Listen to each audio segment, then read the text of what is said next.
SSE are delighted to be at the World Utilities Congress this year, a little bit later than it was last year. That's all due to some of the timings of COP.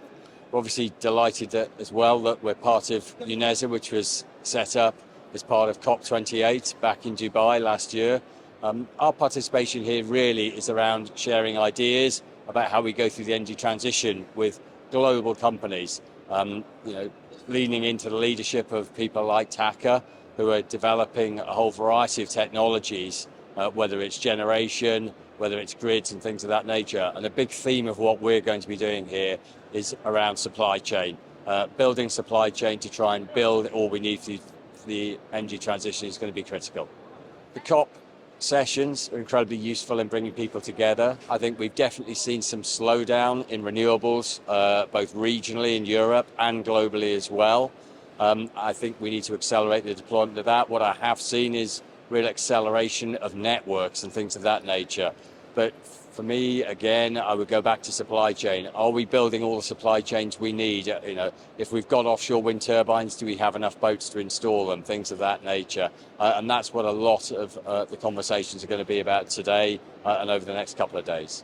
For us, on trends, I see bigger deployment of higher voltage networks and things of that nature. So how we transfer bulk power.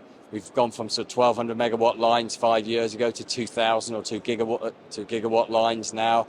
Also bigger and bigger wind turbines, but the deployment of those is definitely becoming more tricky as we try and find boats and things of that nature to get them. But you've definitely seen increasing in size. And all of this is around trying to reduce the levelized cost of energy. How do we make sure that we can deliver what the consumer wants at a better and better cost? I think for us, and particularly in Europe, there's a lot of focus on that. I think on the water side, I'm less cited on that, but clearly we're in a Gulf state and there are many parts of the world that are going to come under more and more water stress. So that's a very important part of what we're doing here, and having the water industry here as well is going to be fascinating. I think on the water side, a lot of people are going to be relying on energy in order to, one, clean water, purify water, and indeed create desalination.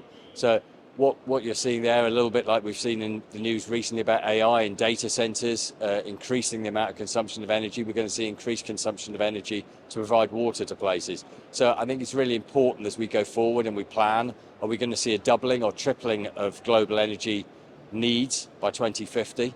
And having the right plan is going to enable us to build the right systems, processes and supply chain in order to deliver that. And that's one of the key issues that sits there, or links between water and energy. How much energy is actually going to be needed?